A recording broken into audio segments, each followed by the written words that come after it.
Hey everybody, happy Friday. Thank Friday. you very much, Jeff and Gina. I appreciate that. Happy Friday. Becoming a community builder, spring of 2014, all across Alberta. Thank you for joining us. And whether you're in Chestermere or Bonnyville, whether you're in Vermilion or High River, whether you're in Grand Prairie, who did I forget? Stony Plain. Stony Plain and Parkland County. Thank you very much. Oh, and if you're in Bonnyville, maybe you're in Cold Lake or in the MD. Thank you, Gina. Welcome. We got a lot to talk about today. We got questions, we got videos from out there in the communities, and we're going to talk about performance.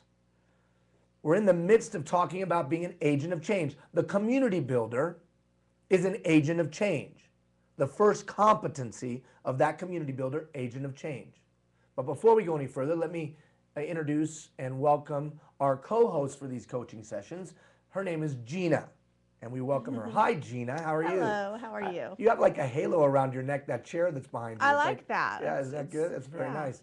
So bring us on the two screen there. So as all of you know, this is Gina, and Gina is also the president. Are you the president? Yes, I am. The president of the Changing Point. I work for Gina. Of course. Yes. And I want to thank Gina for posting that picture of me. If you have Facebook, go to Facebook really quick and look at the Becoming a Community Builder Facebook page, because there is an outstanding picture of me meditating, right? Meditating. That's my pre-show meditation. Right. But for some reason, my staff felt like pre-show meditation was sleeping, but I don't think it was sleeping. I think you're lucky your staff didn't have a Sharpie at the time. I think. That's a good point. Or that you didn't have a Sharpie at the time. Right. That's right. All right. So we've got a lot to do today. But before we go any further, I have to tell you about two exciting things. First of all, next week we have our next teaching session. We move into the next competency, systems thinking. And they all are exciting for me. I like them all, but systems thinking I love, because it's just going to help you. Force multiply yourself, force multiply your staff, force multiply your organization. We're going to talk about all kinds of systems and systems thinking. Well, we're going to be able to do that in two instances really, really cool. On Thursday of next week, I'm going to be in Grand Prairie.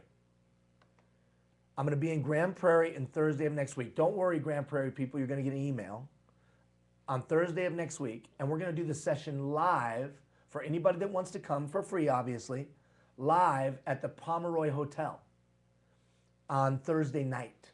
Doors open at 6:30. We're going to start around 7. We'll go to about 8:30, and then we'll all just hang out. So it's a great way to get to meet all of the other Becoming a Community Builder participants, and we'll do the session live. Now, if you can't, I dropped my pen. Everybody hold on. Talk amongst yourselves. Oh, you got a pen? I got a pen. Wonders of television. Whoop! Do you need that pen? You need that pen. Oh. So, I know, husband and wife team. Shoot on her. Smile, Gina. Oh! Hi, welcome. Yeah, there you go. Okay. So, Pomeroy Hotel, come Thursday night. And if you can't come Thursday night, then obviously there'll still be a broadcast on Friday.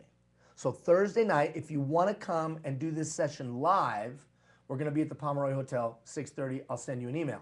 Second, the next day when we do the live broadcast, we're going to do it on location. Yep, we're going to go on location in Stony Plain. And we're going to be at Town Council Chambers in Stony Plain. Doors will open at 11:30. Broadcast will still start at 12. So we're going to broadcast live from Stony Plain. Now, if you're in one of the other communities, you're like, hey, wait a minute, what about us?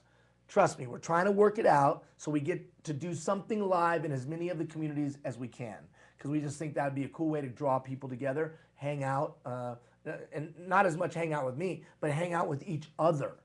So Thursday, Thursday in Grand Prairie, Pomeroy Hotel. Doors open at 6:30. Program will begin at 7. We'll do the teaching session, and then we'll all just hang out and get to know each other and spend some time, do some community building. The next day, the normal teaching session at noon, Town Council Chambers. If you're going to come, Stony Plain, Parkland County people, please be on time, because it's a live broadcast and we can't have like 10 or 12 people walking in at 10 after 12, okay?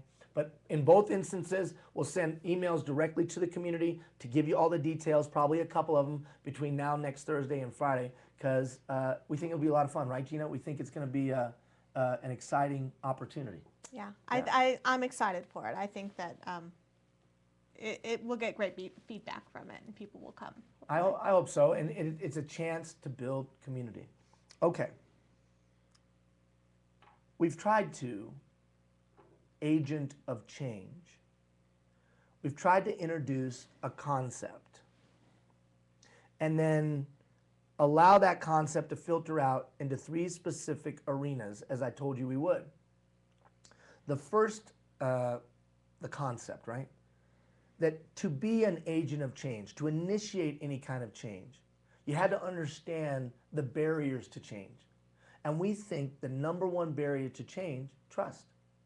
Where people trust those that are initiating the change, or they trust the process, or they trust the outcome, their appetite for change increases significantly. So the number one barrier to change is attitudinal, trust. So you had to have strategies that attack that attitudinal barrier. You had to be able to build trusting relationships. And we gave you a way over the last 4 days to build trusting relationships with people of influence from a community standpoint. Now later today, we'll post a video of how to initiate change in an organizational standpoint. From an organization, that's the second arena. From an organizational standpoint. So what does that mean? If you want to initiate change in your organization, how do you do that? I'll give you a way. But not everybody's going to watch that, and that's cool, but it'll be there for you on the portal. It'll say, initiate or a change in organization. How to initiate change in organization. It'll give you, it's about 28-minute video. You can watch it at your leisure if it's relevant to you. And then today we're going to talk about change performance. Can you change an individual's performance? Do you have tools in your toolkit? Now don't start filling up the chat box with, we can't change another human being, blah, blah, blah. Do you have tools in your toolkit?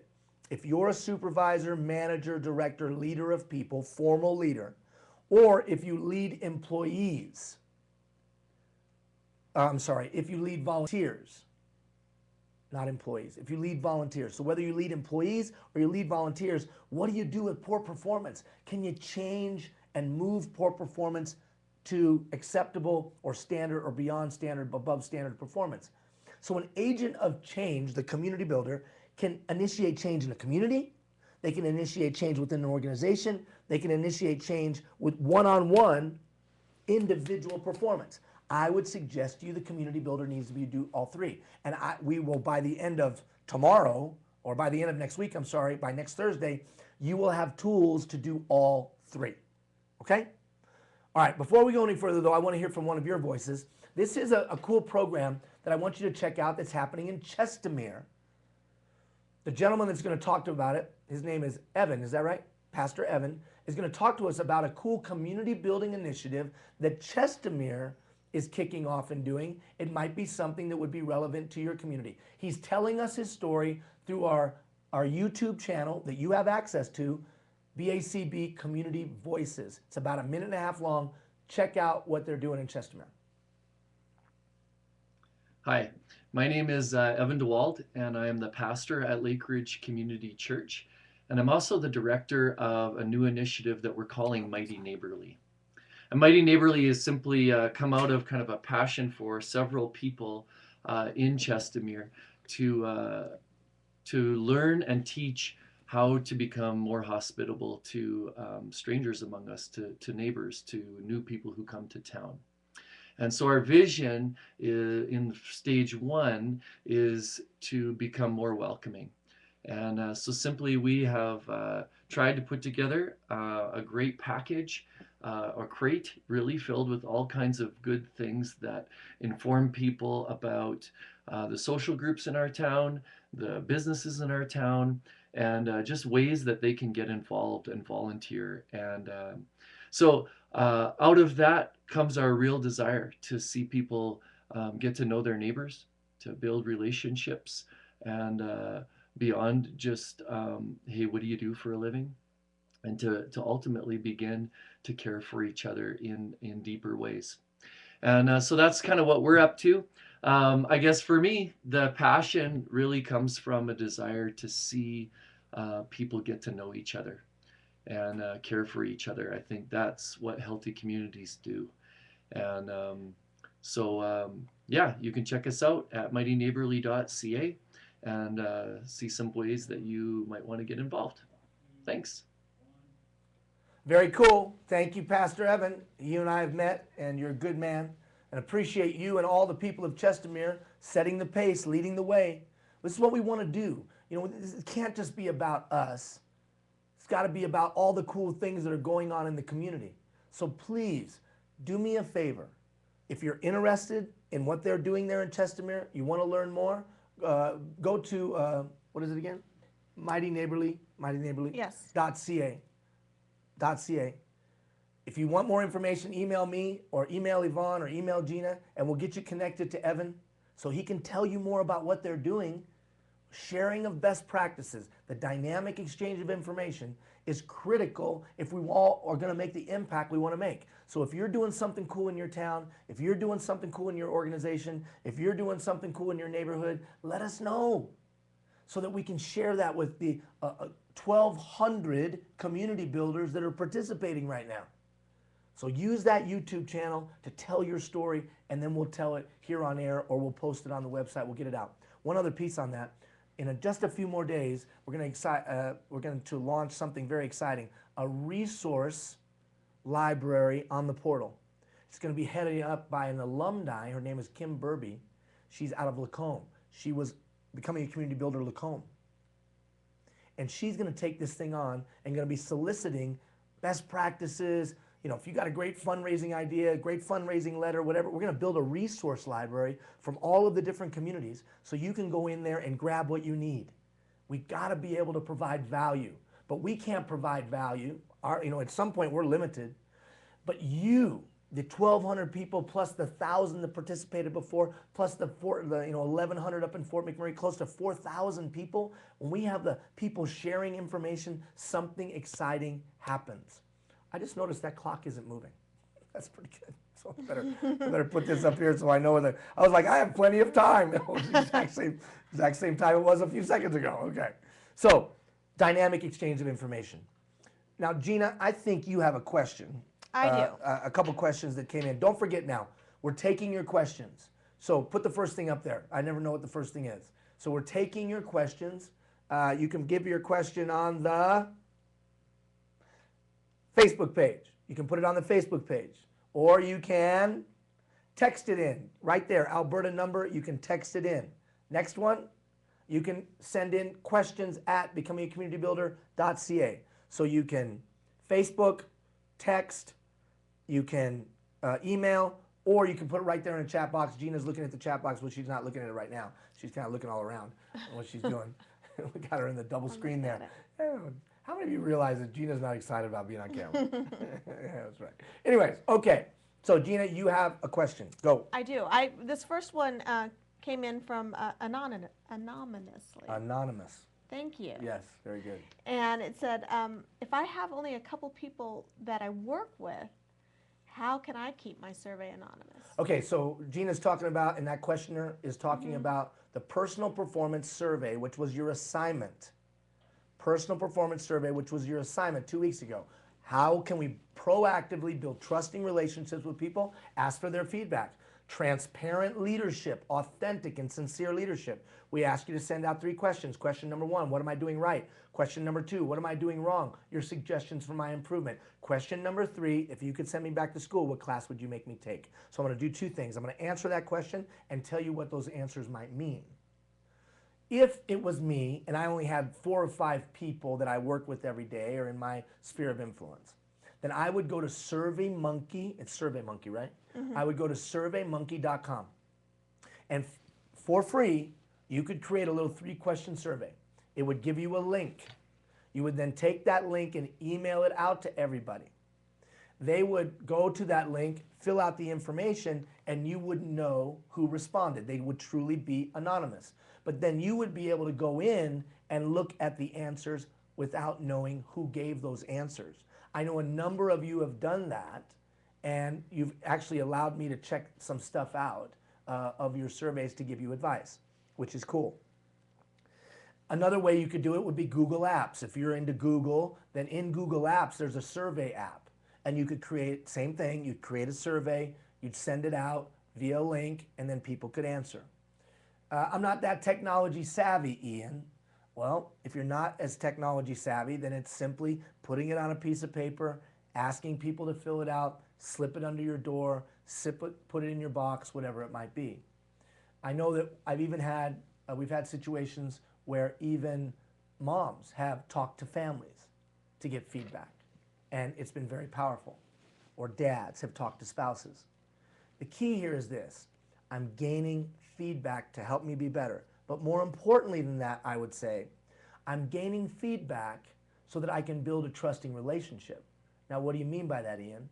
Imagine you ask for feedback, you take the feedback, and you actually do something with it. The people that gave you that feedback are, one, going to be impressed that you even asked. Two, they're going to be impressed and increase their respect for you because you took their feedback and did something with it. And then finally, when they see you complete that task, when they see you actually get better at that thing, they're going to say to themselves, this is somebody I'd be willing to follow. If you have an organization, I would strongly encourage you to thoughtfully consider asking the stakeholders that you interface with, how are we doing? If you lead a community, you're a formal leader in the community, are you asking your citizens, how are we doing? In today's day and age, in the user-driven society, I would strongly suggest and ask you to thoughtfully consider that in the user-driven society, if you're not constantly and continually asking for feedback and doing something with that feedback, you're not going to build brand loyalty. And whether the brand is your personal brand, the brand of your organization, or the brand of your community. You stop and think about these app developers. App developers, they create an app, they put it out, they get feedback, and what do they say immediately? We listen to you.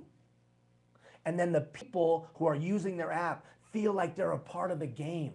They feel like they have a vested interest in that thing. The whole idea of crowdsourcing. Okay, I think that answered the question, didn't it? I think so. Okay, but now I want to take that to the next step. What could these answers mean? What am I doing right? Well, Ian, that's pretty obvious. What am I doing right? Well, let's unpack it a little bit. The reason that we ask that question isn't just to make yourself feel good, although it is intended to do so. You are doing some things right. But it's also to identify what those stakeholders believe to be the value that you bring. Did they say you were a good listener? Did they say that you were good administratively?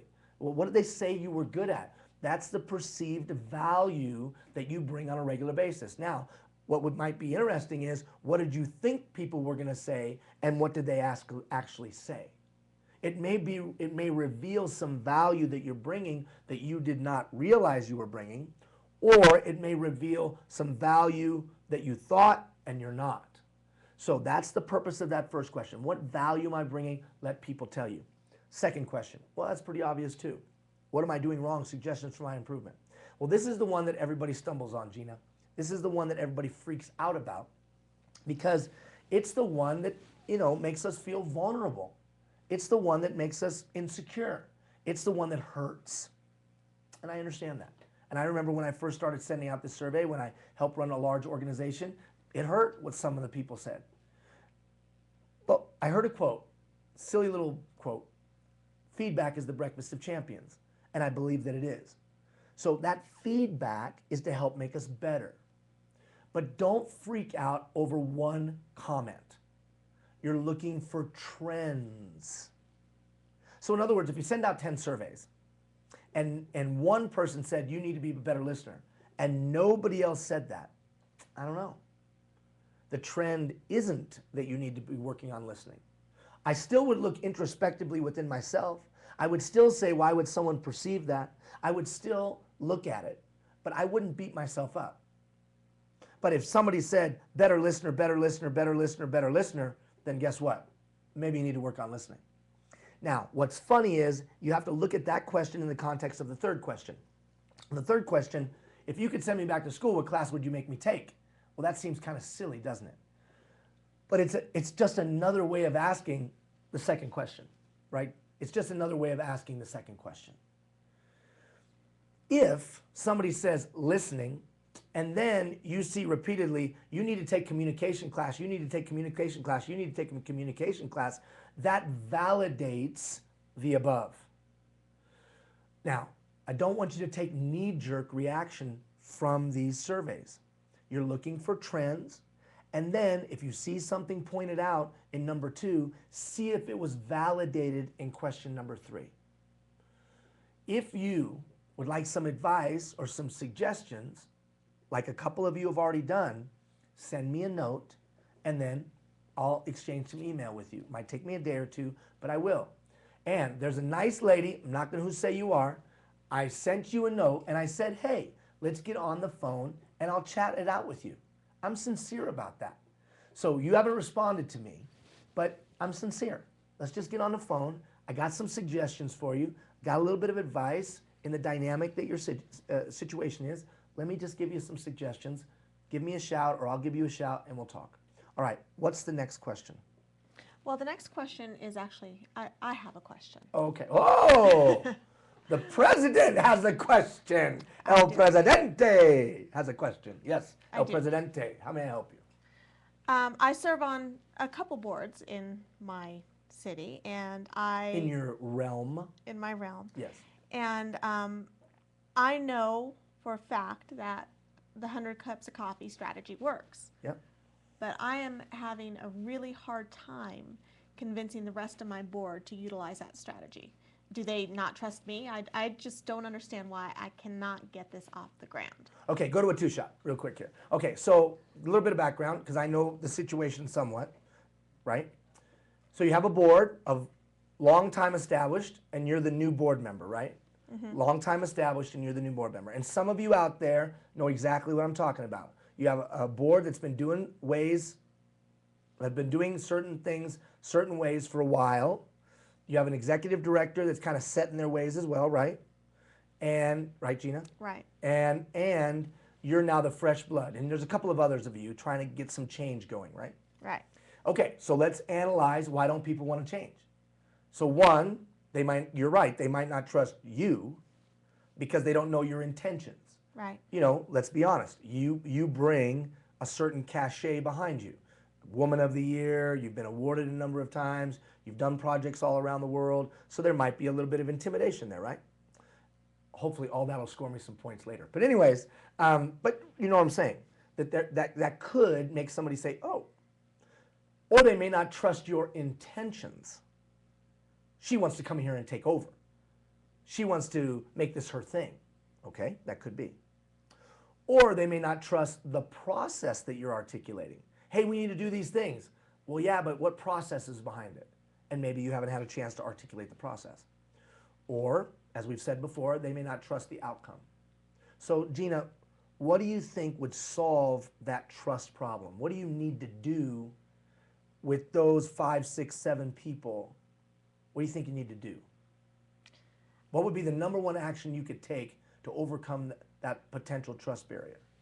I would have to gain that trust by probably meeting with them individually. Because you've tried to talk about this as a group. In the group, yeah, in the group. And what happens? They just kind of reject the idea and move on. Right.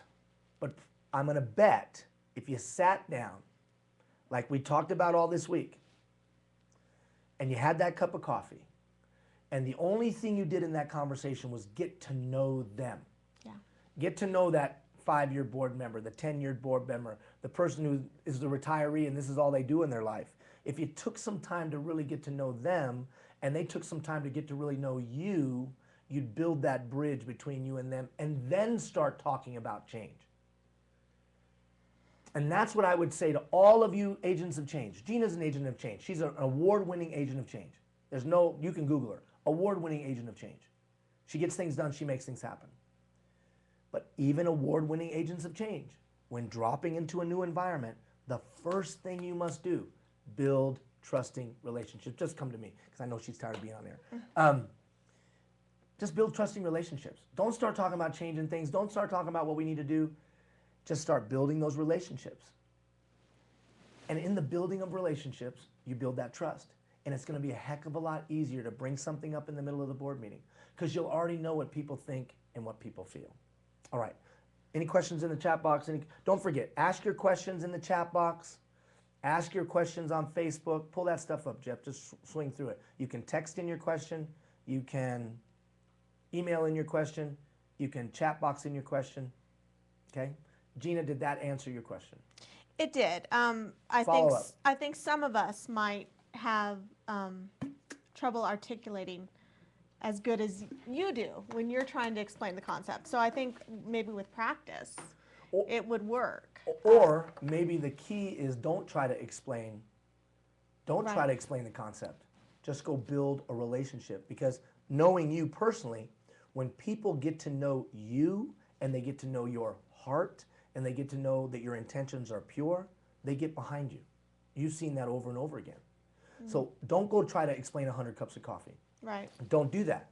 Just go and build a relationship with them, and then they will trust you so that when you stand up and say, hey, let's make a list of the people of influence in our community.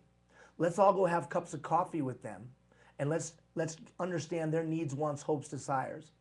And then let's see if we're in alignment. When you say that, which I know you can say that, they'll feel more comfortable because they trust you because it's what you did with them. Does that make sense? Yeah, that makes sense. And I think we'll try it. I'll let you know. Okay, so Gina is going to she's going to demonstrate. And how many people on your board, Gina? 8. 8 people on your board. Right. And have you met with any of them individually one-on-one yet? Just the president. Just the president of the board. Yeah. And how's that going? Good. Okay. Very well. So you got 7 more to do. Yeah. How many weeks are we going to give you to do 7 more? I got one already booked. Okay, that's pretty good. So For you got Wednesday. 6 more to do. Okay. So can we give you 5 weeks? Yeah, I'll get it done. Okay, so we're going to give Gina 5 weeks to go work on building those 100 cups of coffee, trusting relationships. She's trying to create an attitudinal shift amongst the board. She's a new board member trying to create an attitudinal shift. And it's an arts council, right? It's an arts council or arts board of directors. Yeah. So you're trying to create an attitudinal shift, and in 6 weeks, you're going to report back to us. I will. Okay, all right. Good, bad, whatever. Good, bad, whatever. We'll see how it goes. So, and many of you have emailed me stuff like this. Hey, I'm trying to initiate change, and nobody wants to change, and everybody's negative, and build relationship.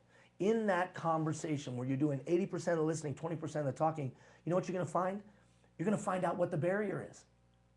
Gina's going to go find out what the barrier is by talking to people. She's going to find out what the barrier is by sharing with people. She's going to find out what the barrier is by listening. And those people are going to feel understood. And then they're going to be more likely to get behind or rally around the individual that took the time to meet with them individually and listen to what they had to say. On so many levels, in so many dynamics, it sends so many positive messages. I'd just like to meet with you. I'd like to learn from you. I'd like to gain from you. All right. So, any questions coming in? Yeah, we do. Okay, We have go. a question. What is the most effective way to get other members of a team to share information that they have available to them? Okay, I'm going to assume that what you mean by that is they're reluctant to share. Okay, now in systems, I know you guys hate when I do this. In systems, I'm going to give you a formal way, a strategy to gather thoughts, ideas, and concerns amongst a team. And then prioritize those thoughts, ideas, and concerns, and then implement the best of those ideas or rectify the most challenging of those concerns, both on a community level and in an organization. And there's a question on Facebook, just so you know. Okay. Okay. So, but I will say this. You have to have a clean process. In other words, it has to be well articulated. It has to be a process they trust, and it has to be a process that they know that whatever feedback they give, something will be done with it. So the first step I would take to the person who asked that question is I'd send out the survey. The first thing I would do before I would get employees' feedback on the organization and how we can get better and do you have any ideas, I would get them trusting that I will do something with feedback. So where's the best place to start? I would start right with yourself. So if you're their direct supervisor or manager or director or owner, I'd send out the survey to them. And I would say, I'm starting to gather feedback about how I can get better. And then everybody, the next step is going to be, I'm going to gather feedback about how we can all get better. But I'd start with you first. Why? Because that sends a strong message, doesn't it, Jeff? You're role modeling what you want everyone to do, and you're starting with you. In the systems thinking, there'll be a video. It's called Gathering Thoughts, Ideas, and Concerns. Gathering Thoughts, Ideas, and Concerns. It'll be posted after next Friday in the next 3 weeks or next 4 weeks. Watch that video. It gives you a systematic, robust strategy for building that trust with staff or volunteers, taking their feedback, and then doing something with it. And I really think, to summarize the answer to your question, first, start with gathering feedback on yourself so that they begin to trust that you'll do something with their feedback. Secondly, make sure that the system that you have, and we'll share one with you, they can trust the process, and otherwise it's well laid out. You have ways for them to give you information. They can tell or they know what's done with the information. You respond in a timely manner, and whether that's 6 months or 30 days, whatever you say is the timely manner, just make sure you do it at that time. And then finally, and respond. And finally, well, I don't want to drive too deep into it, but when you respond, there's only 3 answers. Yes, no, not right now. But I'll explain that in that video. And then finally, some of the feedback, something has to happen with it. So if you send out a survey to all of your employees, they give a bunch of feedback, something has to happen with at least one piece of information.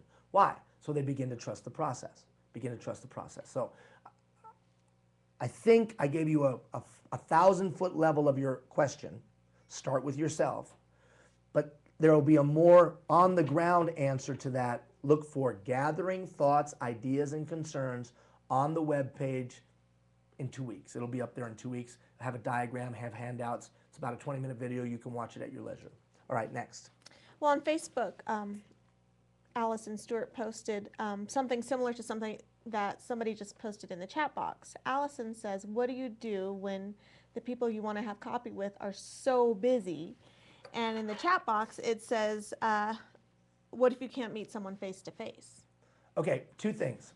One, if you've been watching the videos of this week, right? If you've been watching the videos of this week, we walked you through some answers to that, didn't we, Gina?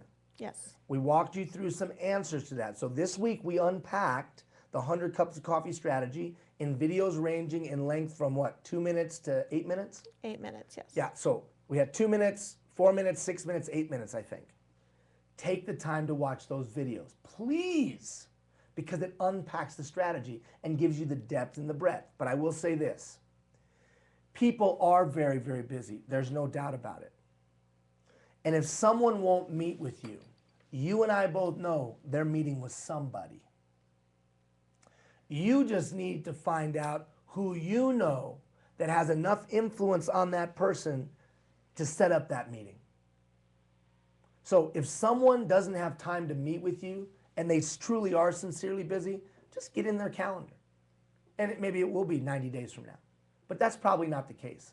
They're having lunch with somebody today. They're having breakfast with somebody next week. They're going to Timmy's to have a double-double with somebody next Thursday.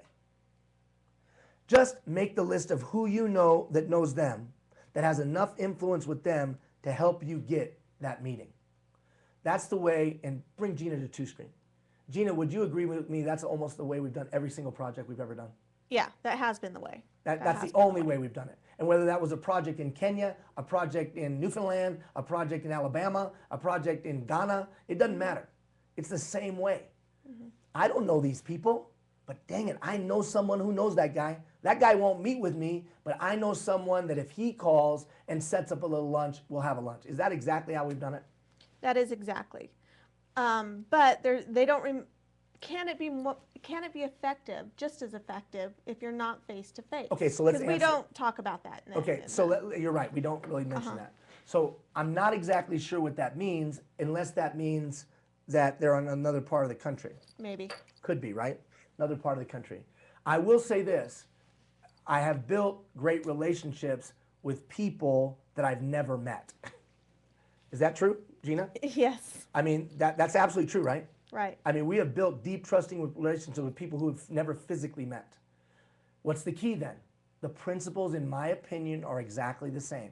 Whether that's a phone call, whether that's FaceTime, whether that's Skype, you're doing 80% of the listening, 20% of the talking. And again, if it is somebody who won't take your phone call, or if it's somebody that won't take your message or respond to your message or email you or whatever, then you got to be a little bit more guerrilla, right? You got to be a little bit more, what's the word? Guerrilla, if you know what I mean by that. You got to be a little bit more sly. You got to figure out who you know, or who you know that knows somebody that knows somebody. How in the world could I possibly have a breakfast with the ambassador from Kenya? That's silly. But at the Calgary Stampede 5 years ago, I had a breakfast with the ambassador from Kenya to Canada. I didn't know him, but I knew someone who did. I knew someone who knew someone who did. And that was what it was. I knew someone, their college roommate knew him. And the next thing I know, I was having a breakfast. So I think the principles are applicable regardless of time and space. So who are the people of influence? Make the list. I don't know those people. Okay. Who do I know that might know them? And don't be narrow in your thinking. Don't think to yourself, oh, business-wise. Think who's somebody's uncle, who's somebody's aunt, who's somebody's cousin, who's somebody's grandfather, who's somebody's administrative assistant, right? Keep checking Facebook because it's popping. I am. Okay. So that's my point, I guess. That's what I'm getting at, is you can find a way. As silly as it sounds, I do believe in the depth of my heart that 6 degrees of separation gig is real. I do want to make one comment, one caution. Yeah, you have to be bold. You have to be bold. You have to go step out of your comfort zone. You might get rejected. I'm mitigating the risk of rejection by trying to connect with an influencer who I know and have credibility with, but you might get rejected. You might get told no. And that is a risk. Just remember though, the 4-year-old little boy can't go have that conversation. The senior on a fixed income can't go have that conversation. Now, they may be able to. But if you want to be an advocate, you're an advocate. Not a salesperson, you're an advocate. So that's why at the beginning of those videos this week, do you have a burning fire in your belly? Final thought on that. So you have to be ready to be told no. You mitigate that risk though. You got to know what you're talking about. So that when you do have that conversation, as you do the 80% of the listening, 20% of the talking, as you build that trusting relationship, when the opportunity presents itself, you're able to talk intelligibly about what you're doing. Outcome-based, impact-focused. I have definite outcomes clearly articulated. I'm able to articulate the impact so that when I have the opportunity, after I've worked to build that trusting relationship, I can explain what I'm about and show how what they're doing is in alignment with what I'm doing. So the world is full of good-hearted, well-meaning people, and they screw things up every day. It's good-hearted, well-meaning, equipped people that are key. All right, Gina, what's next? We have a question that came in on Facebook. Go. Hold the- on. We're not going to get to what I wanted to talk about, but that's okay. Just keep going. That's what we're here for. That's what we're here for. We set it, and I mean that sincerely. We will completely set aside the agenda for today just to answer your questions. Go. With the agent of change, how do you deal with a new person in your organization that is making changes without consulting others that may not trust her or understand her or trust the outcomes? What tools or suggestions do you have to build a working relationship with her? Okay. Go ahead. Hold on. Her personality may not be such that cares about feelings, but is just business. Okay, first of all, we go back to the communication style. So it sounds like she's a fact-based communicator, totally focused on objectives. If you're her supervisor, then that's about delegation. That's about clarity of expectations. That's about creating boundaries of where she has authority to go and where she doesn't. In other words, initiate change, not. When we talk about systems thinking, I'll give you a clearly articulated system for delegation. In a few minutes, we're going to talk about how you could have maybe mitigated that risk when you onboarded that employee. You know, how did you bring that employee on board? What questions did you ask her? I gave you in the handouts today 10 questions to ask new employees. Well, it So may not be an employee. It Isn't may that be what she said? no, someone in your organization. Oh, sorry. I didn't understand that. Okay? So it might be someone in your organization. It could have been me coming on as a new board member. You know what I mean? I got Something you. in that situation. Got it. So this person's, if I understand better now, this person's coming on board. Well, let me just finish up that thought. Okay. If it was an employee situation, it's about how you onboard them, it's about clarifying expectations, and it's about creating levels of authority of what they can do and what they can't do before things get off and running. So set that aside. Now let's say it's Gina coming on board in an organization. She's trying to initiate a bunch of change, and if I understand the question right, kind of, you know, gumming up the works, Right. making everybody a little stressed, making everybody a little upset. Is that right? Okay. Demanding change. Demanding change. Okay, so here's what I would do. I would go work to build that relationship with that lady.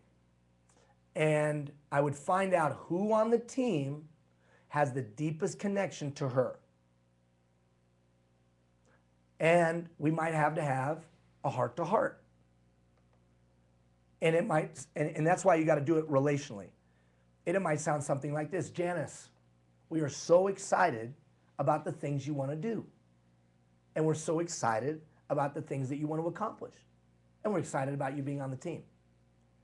However, the speed of which, the tone of which, and the urgency of which you are attempting to initiate the change is making people feel uncomfortable. And I'm saying this to you because I care about you and I want to see the changes too. I just think we need to tread a little more lightly. And I think that we need to walk this out and make sure that we get as much buy-in as we possibly can. And then have her watch that 100 cups of coffee of how to initiate change. Right? Right. Hopefully. Hopefully. But I'm being sincere when I say someone needs to go talk to that lady. Otherwise, she's just going to make everybody angry. And as right as she may be about the change she wants to initiate, if she is trying to do that amongst peers, she's just going to make everybody angry. What if she's wrong? And if she's wrong, agreed, right? Yeah. You gotta reel that in. Now, if you're a subordinate to her, that presents some problems. That's where you got to work to build that relationship so you can speak openly to her and just give some feedback. If you are her boss, then that's a lot easier. It's about saying, what are you trying to accomplish? How are you trying to accomplish it? And so on. So I'm always going to default. You're saying, Ian, you're answering every single question the exact same way because change is always rooted in the same place, trust. So if this lady is going and causing havoc, someone's got to go speak to her and explain it to her. But the person that goes and does that has got to be the person amongst the group that has the greatest relationship with her, so it's received in the way that it's intended. And then we've got to make sure we utilize the proper communication strategies.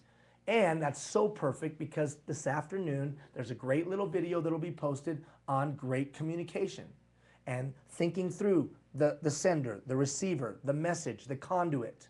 So sender, receiver, message, conduit, outcome.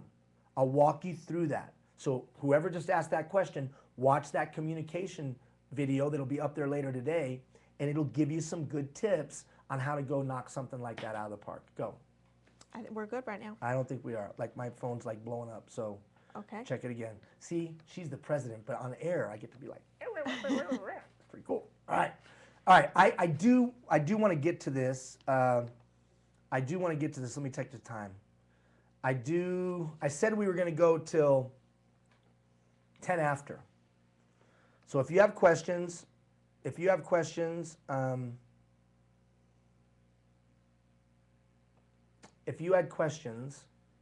put them in the chat box, put them in the Facebook, but do it right now. So I'll know that I shouldn't go into this material. So I want to make sure I honor your questions. So if you have a question, put it in Facebook, put it in the chat box, or text it, okay?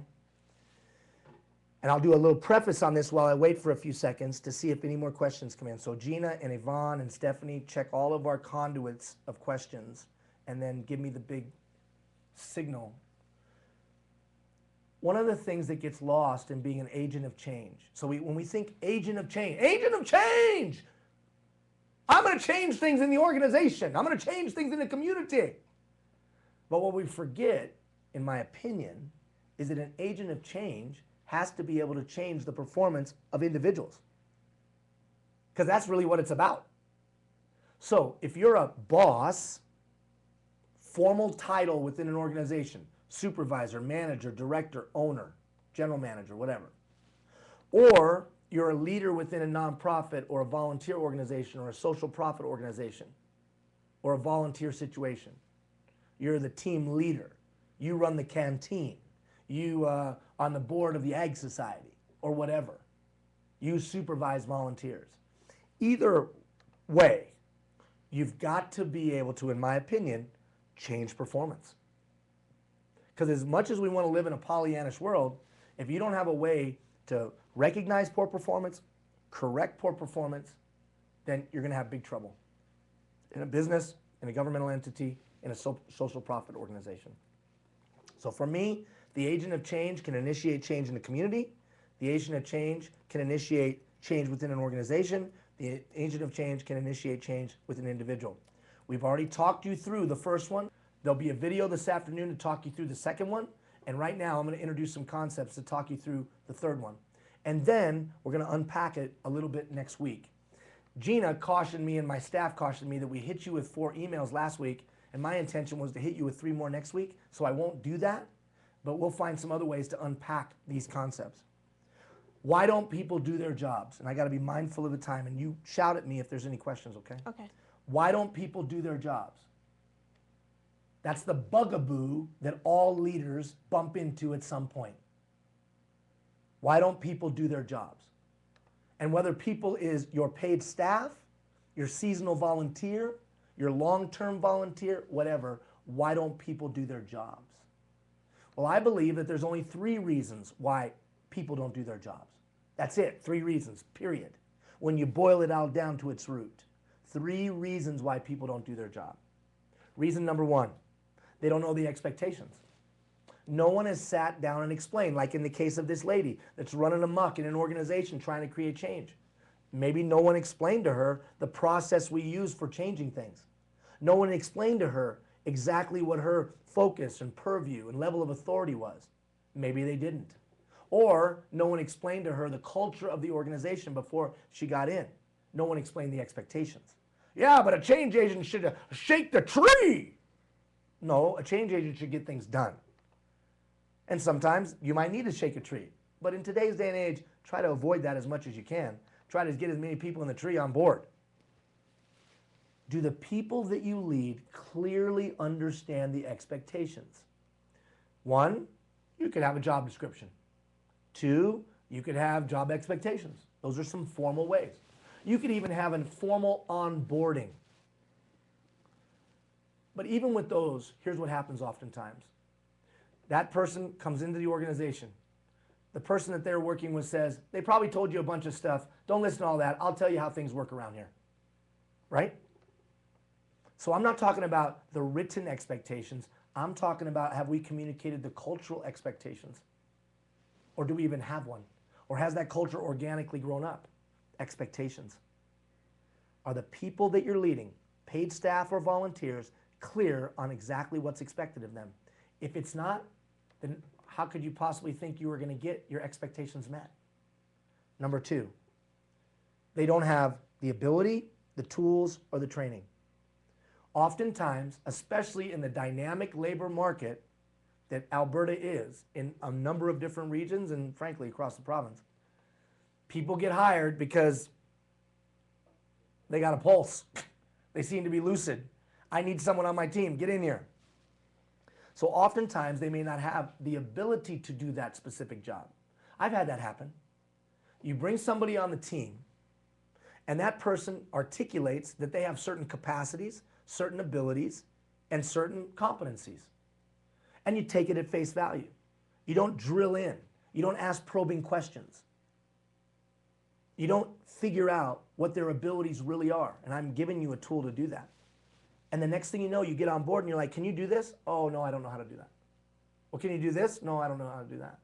Yeah, but that would be the expectation of somebody at this level. Yeah, I know, but I don't know how to do that. So whose fault is that? Their fault or mine? It's my fault. Or they don't have the tools. Now that might be the physical tools. That might be that they don't have the broom and the waste pan, dustpan. I remember I used to, as you know, I used to run a big hotel casino, and one time I went to the buffet, and the buffet was a filthy mess. I mean, we set a couple thousand people in that buffet, or maybe 1,500 people, and some days we'd feed 26,000 people in the whole property, and it had to be clean. And the buffet was a mess, food everywhere. And I called over the manager. I was in charge of all food and beverage, and I called the manager over there, and I started barking, and why is this place a mess? And he said, I don't know, let's get the bus boys. So I got all the bus boys, and they all came together, and I was like, why is this place a mess? And this guy said this, here's what he said. He said, because we got this hand broom, and we got this dustpan. And I said, for the whole restaurant, 1,000 seats? He said, yep, that's all we got. And I looked at the manager, and I was like, who in the you-know-what, why don't we have these things? Why don't you order these things? And he looked and he said, well, because you sent out a memo the other day that said we couldn't order anything else because it's the end of the month and we don't want to spend any more money. So whose fault was that? They weren't doing their job because they didn't have the tools. My fault. My fault. And they all looked at me like, it's your fault. And it was my fault. Don't have the tools. Or they don't have the training. They don't have the training. You never sat down and taught them how to do that. Finally, they choose not to. What? The last reason that employees don't perform is because they choose not to. Now, I'm not saying people are bad, but within an organization, paid staff, volunteers, there are some things that employees have choices in and some things they don't. I was up in Fort Mac the other day, a number of months ago, and I went out to Suncor and taking this tour and hanging out with the people at Suncor, and it was great. And as you know, any of you in the gas and oil business, everybody does what? Backs in. Everybody backs in. And whether you work for Schlumberger, whether you work for Suncor, whether you work for BP, whether you're out in an oil field service company, everybody backs in. Why do we all back in? Because we're getting the heck out of here if there's a problem. So we all back in. Now, what if one guy didn't? What if he pulled in straight in, like you park your car in your garage? Well, he's choosing not to. Yeah, but why not? What's the big deal? The big deal is safety. So there are some things he doesn't have a choice in. This is our safety protocol. But there are other things that they might have a choice in. Kind of boots they wear maybe, or how they clock in and how they clock out, or whatever.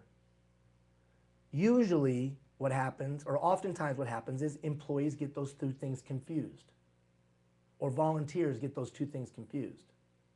Let's say I'm with the Ag Society and we have a canteen, and we have a certain way that we close the canteen after an event on a Saturday night. And it's a certain sequence we follow of how we count the money down and what we do and so on and so forth. And then we get a couple new volunteers that used to run a canteen when they lived in Lacombe or they lived in Pincher, and now they live in your town and they're volunteer with the Ag Society. And all of a sudden they start doing it the way they did it down there. And it's completely contrary to the way you do it here. Are they a bad person? No, they're just choosing to do it a different way. So, number one reason why employees don't or volunteers don't perform, they don't know the expectations. Or they don't have the ability, tools, or training.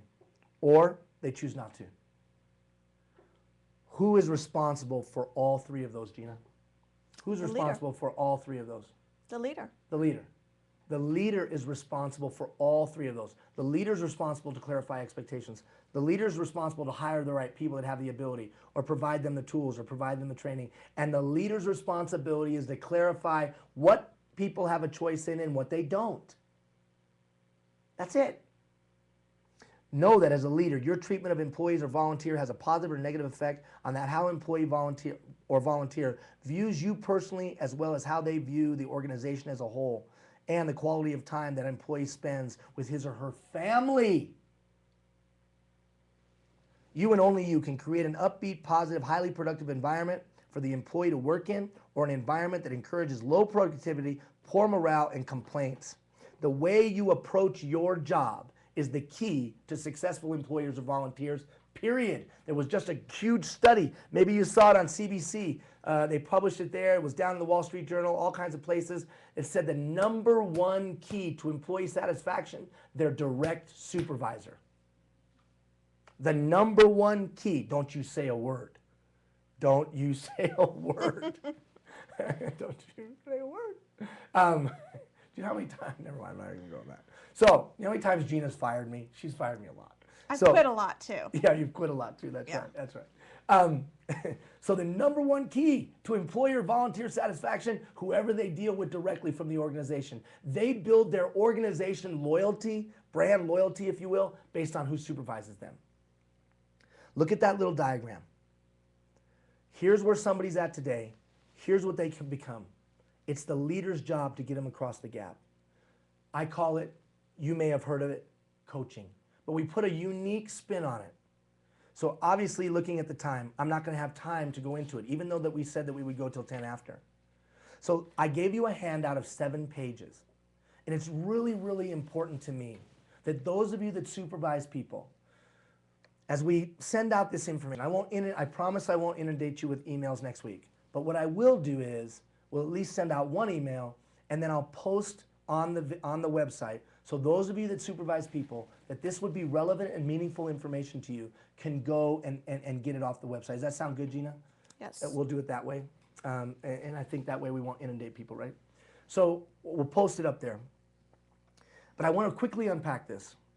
You notice that I've given you 2 questionnaires, one for business and one for nonprofit or social profit, volunteer. What's the deal with these? So you begin to coach performance or manage performance as they come on the team. You manage expectations. How? Because we're in a user-driven society, let them tell you what they expect. First, notice it says, what motivates you? Notice we have those leadership history survey questions. Who is your best boss and why? Who is your worst boss and why? And if you recall, by asking that of an employee up front, you know exactly what they expect and exactly what they will not tolerate. How do you like to be managed? I'm just pulling back the veil and saying, how do you want me to manage you? Give me some insight, give me some wisdom on how I can put you in the best place to succeed. What's your preferred style of recognition? Why? So I can motivate them. How about this one? What's your strongest qualities? What are the areas of professional toolkit that need the most improvement? You quickly identify where there's gaps. What are the 3 biggest workplace pet peeves and frustrations that you have? You're going to know right away what ticks them off. Who do you admire the most and why? Gives you another clear understanding of what they're going to expect from you. What are your greatest professional aspiration? Do they have dreams? Do they have goals? These 10 questions give you an immediate snapshot of the new team member. Frankly, I think it should be done once a year because these things change. What does it help you do? Manage performance. Hey, you told me you wanted to be treated this way. I've been treating you this way. What's the story? Now, you can do the same thing with volunteers.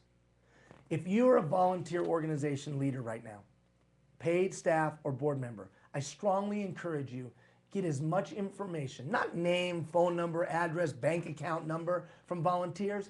Ask them what's fulfilling. Ask them what's meaningful. Look at this one.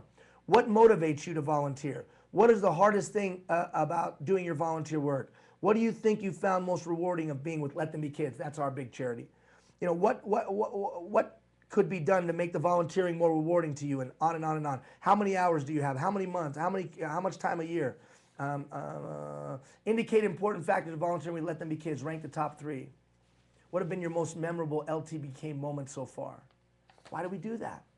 Because we know it's a user-driven society. So as the team member comes on board, we're going to ask them this, and then we're going to ask them the regular feedback. Now check this out. What if you were doing this once a year, and you were sending out those 3 questions twice a year? Do you think you'd have a snapshot of what people expect, what people want? I think you would. And by asking what people expect first, and then telling them what you expect next, you've set the tone of a user-driven organization. Well, I'm the boss. Yeah, dude, so am I. Make no mistake. Always in command, but maybe not in control. Write that down. In command, but maybe not in control. And I think that's an important nuance today. If you're an elected official, if you're a director within a municipality or the CAO, if you're the head of a volunteer organization, you're a board member, or maybe you're the general manager or a mid-level manager of a company, you're in command. You have the title, but you don't necessarily have to be in control today. Create the processes and the systems and the framework, and then let people do. Now, obviously, in 8.5 minutes, I can't unpack this, and that's why we got to take some time next week. So I'll send you an email about it. Oh, I want to cover 2 other things. I'll send you an email kind of giving you an overview, and then we'll unpack it on the webpage. This next page, this diagram that has all these boxes, and you're probably like, what in the world, Ian? I'm going to give you literally a step-by-step formula for improving poor performance. Improving poor performance, a proven way. Organizations have used this from me all over the world. A proven way to either improve group performance or individual performance. And you'll notice that it's step by step. Why? So you can put it in your toolkit and make it a part of the 80% of your unconscious behavior. And then the last page is some tips of things leaders should always do and things leaders should never do. And again, we'll unpack that. Now, I had hoped to unpack this to a greater degree today, but we were unable to do that because we had questions. Do we have any other questions? We just have a comment. Okay, a really comment. good comment. And we have, I said we were going till 10 after. We'll probably end a little bit earlier than that, but go ahead. If you're a supervisor, it's always good to know who the people of influence really are within your organization. A relationship with those people could seriously extend your influence on behavior. Who said that? It's a comment. It came Is it in. anonymous? Yes. Well, hey, Anonymous, you are on track, dude. So on track. Find out who the people that really make it go. It's the informal leaders within the company. That's who you need to build a relationship with because they have the other employees' back. Remember when we talked about implementing change, and we talked about the legitimizer? That's who you're talking about. You got to build the relationship with that legitimizer because that's who's going to influence performance a heck of a lot more than you are, the leader with the title. So whoever said that, right on point. You are absolutely right. Okay, anything else, Gina? There's just a recommendation for a book on the chat box. What's the recommendation? Is it a people- book I wrote? No. Well, heck no. Don't. No, I'm just kidding. I never wrote a book, but go ahead. It's called People Leave Managers, Not Organizations. Oh, you know what? Actually, that's a good book. That is a good book. And it gives some good principles. A very, very good recommendation, whoever said that. Awesome job. Okay, so I had intended, but that's the cool thing about this, right? Bring Gina up. That is the cool thing about this, isn't it, Gina? It is. We want these coaching sessions to go whatever way they go. And whatever is relevant to people and whatever people want to talk about, that's what we want to talk about. Because we had a whole different plan today, didn't we? We did, but this is what it was supposed to be. This is what it was supposed to be. So to all of you, please ask the questions beforehand. Put in your YouTube video. Put in your YouTube video. Because when you ask the questions beforehand, then we can organize the show according to the questions that were asked. Because if you have a question, there's probably 10, 20, 40, 80, 100, 200 other people that might have that exact same question. And we certainly want to respond to it. Okay, to recap, the agent of change understands, demonstrates, and exerts influence by building trusting relationships to act as a catalyst for change. They initiate change through the conduit of trust. And they do that proactively by going out and building the trust, building the trust, building the trust. We've given you a way to build the trust in community. We've talked about that, 100 Cups of Coffee.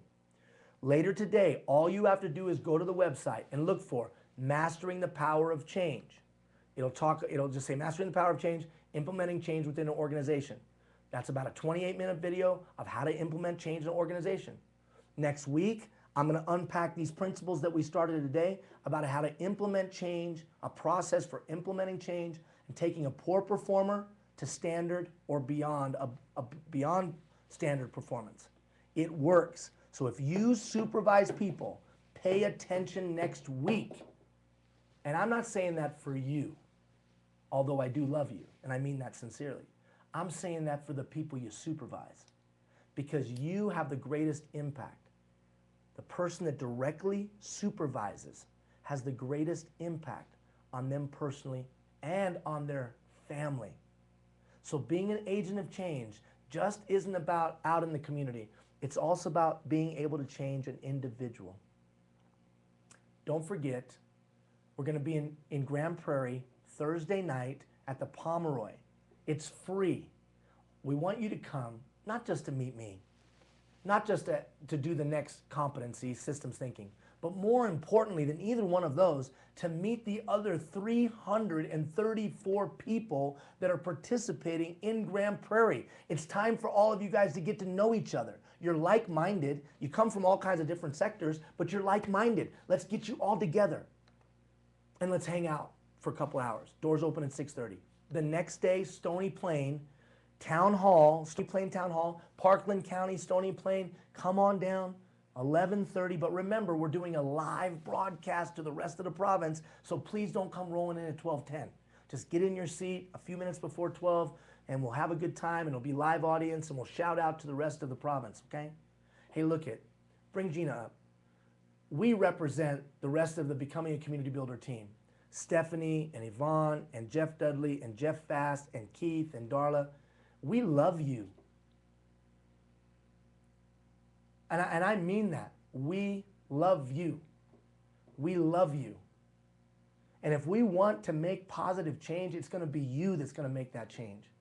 It's going to be you that goes and builds a relationship with somebody in your community that you didn't have one before at the beginning of this 15 weeks. It's going to be you. And it's going to be you that does the final piece of this, makes a commitment. So it's coming. You've now sent out that survey. I made you write down the 3 people's names whose lives might be better if you made a commitment. So be on notice that in the next few days, in the coming days, when we get to systems thinking, I'm going to start asking you for a commitment. What will be the thing that you'll commit to doing to make your community better? You saw John Hancock. He said, I'll commit to get the murals handled. Or what will you do to commit? What will you commit to do better in your organization? Or what will you do better in your own house or for you personally? We love you. We love you, and we know you're the answer to the challenges that we face today. Thank you, everybody, and have a great weekend.